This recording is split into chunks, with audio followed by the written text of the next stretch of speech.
男人住进一间诡异的酒店，收音机会莫名的打开。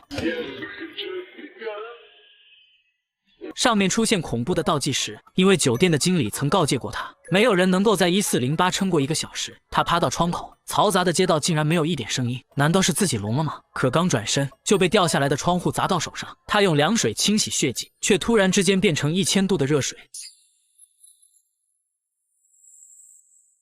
他来到卧室，客厅的电话突然响起，于是急忙跑过去接，但对方却告诉他点的餐要晚点送达。文熙懵了，明明自己什么都没点，他急忙打断对方，说自己认输了，现在就要退房。可对方的声音却突然消失了，文熙彻底害怕了。就在他拿起行李准备离开的时候，却发现房门怎么都打不开，钥匙也断在了里面，整个房间彻底被锁死。他来到窗口大声的呼救，但是没有人能听得到。这时他注意到了对面楼有人，于是急忙向对方招手，但奇怪的一幕发生了，那个人的动作竟然跟自己一样。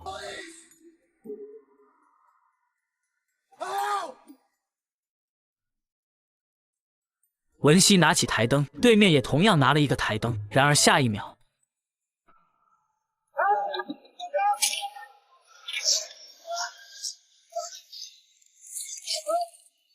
等他回过神来，男人立马消失，对面的男人已不见踪影。他拿起台灯往下面一丢，发现竟然在空中消失了。就在文熙绝望的时候，突然听到屋里好像有人在说话。他顺着声音慢慢找过去，只闻其声不见其人。他躲在墙角瑟瑟发抖，不断的告诫自己，这一定都是幻觉，但是一切又那么的真实。他认为酒店的人在故意整他，酒里面肯定下了药。就在他不知道怎么办的时候，屋里的电视竟然自己打开了，里面播放着一段视频，紧接着出现一些幻影，他们都很绝望，从窗户跳了下去，都是1408号房的受害者，仿佛在告诉文熙，只有跳下去才能得到解脱。这时他突然想到，刚刚进来的时候有个女人住进了隔壁房间，于是猛地敲打墙面，对面没有回答，反而是一阵诡异的声响让他感到很难受。他搬起板凳朝墙上狠狠地扔了过去，可声音刚停下，又发现卫生间不对劲。文熙缓缓靠近，只见一个坐着轮椅的老人出现在眼前，他自言自语，不知道在说些什么。文熙走上前，发现竟是自己的父亲，原来又是幻觉，他觉得自己是在做梦。可就在这时，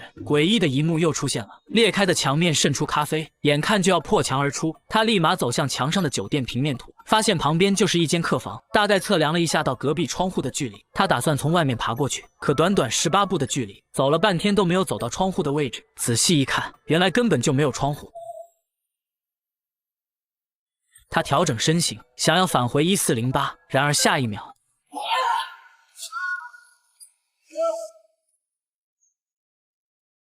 又是刚刚看到的那个人影。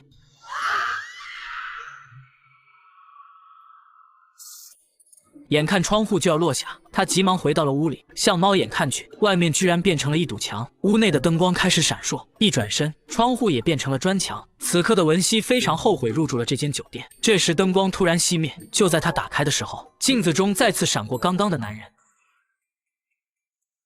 空调的温度开始下降，他拿起手机，发现没有信号，还好电脑能用。他连上了前妻，刚说了几句话，房间的消防系统就开始喷水，水喷到了电脑上，电脑也坏了，最后的希望也没了。文熙看向通风管道，也许从这里可以爬出去，但是他想多了，管道里有可怕的东西，正在步步紧逼。他急忙掉头，再次回到了1408。突然一股冷气袭来，等回过神，这里已是一片冰天雪地。